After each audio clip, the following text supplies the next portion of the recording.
Guys, मैं कनक भारती। आप सभी का हमारे चैनल यूनेस्ट में वेलकम है। जैसा कि हम लोग जानते हैं, सीटेट का नोटिफिकेशन आ चुका है।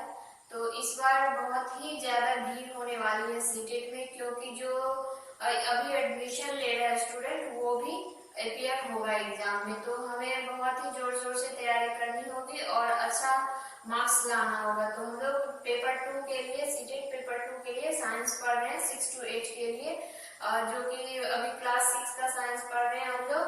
और ये चैप्टर 5 पढ़ रहे हैं। चैप्टर 5 का हेडलाइन है पदार्थों का पृथक्करण। पदार्थों का क्या पढ़ रहे हैं? पृथक्करण, मतलब सेपरेशन पढ़ रहे हैं।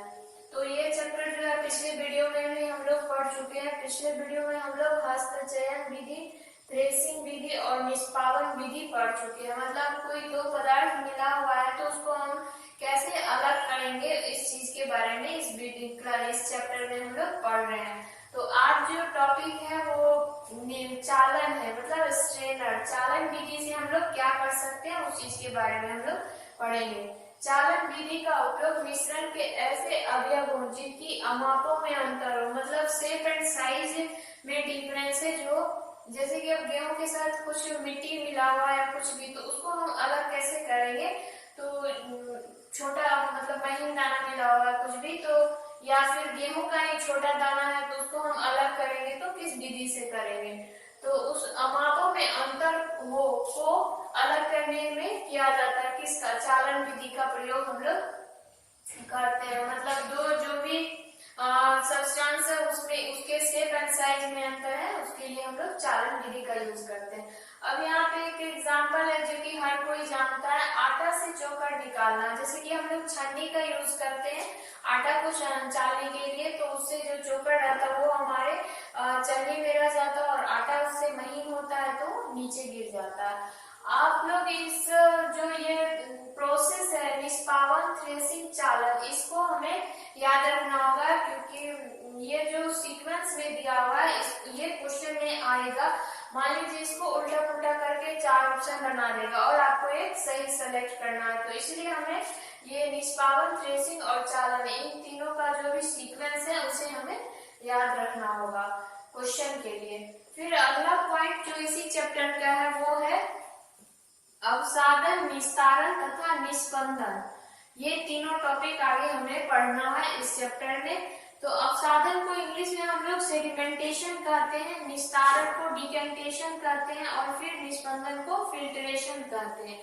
ये तीनों टर्म हमें इस चैप्टर में आगे पढ़ना है। तो आज हम लोग 2 पॉइंट देख रहे हैं। अवसादन, अवसादन को इंग्लिश में हम लोग सेडिमेंटेशन कहते हैं। इसमें है कि जो भी मिश्रण है, जो जिसको हम लोग पानी, जैसे कि कोई मिश्रण में जल मिलाने पर भारी अवयवों के, मतलब सब्सटेंसेस के नीचे तली में बैठ जाने के प्रक्रम को हम लोग अवसादन कहते हैं। अब जैसे कि गेहूं है उसमें मिट्टी मिला हुआ है, तो मिट्टी का डस्ट है उसको हम लोग अलग करेंगे। अगर धोना है गेहूं को तो पानी में दे देंगे, फिर क्या होगा? गेहूं नीचे बैठ जाएगा और फिर उसको हम लोग पानी को निकाल लेंगे। तो उस विधि को क्या कहते हैं? अवसादन कहते हैं, सेडिमेंटेशन कहते हैं।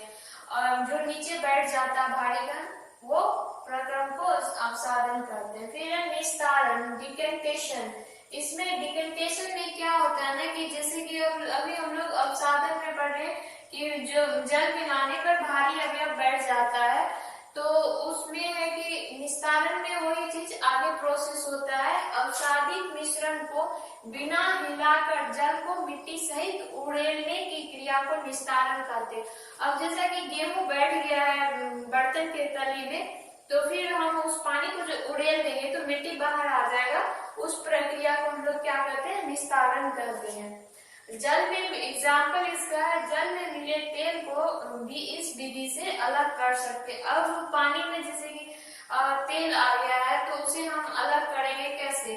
तो इसी विधि से करेंगे कि पानी जिसमें तेल मिला हुआ उसको लेके फिर ऊपर से हम लोग निकाल लेंगे, पानी नीचे जाएगा और तेल आ जाएगा बाहर, और फिर वाटर तो वेपोराइज हो जाएगा, तो फिर हमारा तेल बच जाएगा। इस वीडियो में इतना ही है। अगर आप लोग को ये वीडियो पसंद आए तो चैनल को लाइक, शेयर, सब्सक्राइब कीजिए। धन्यवाद।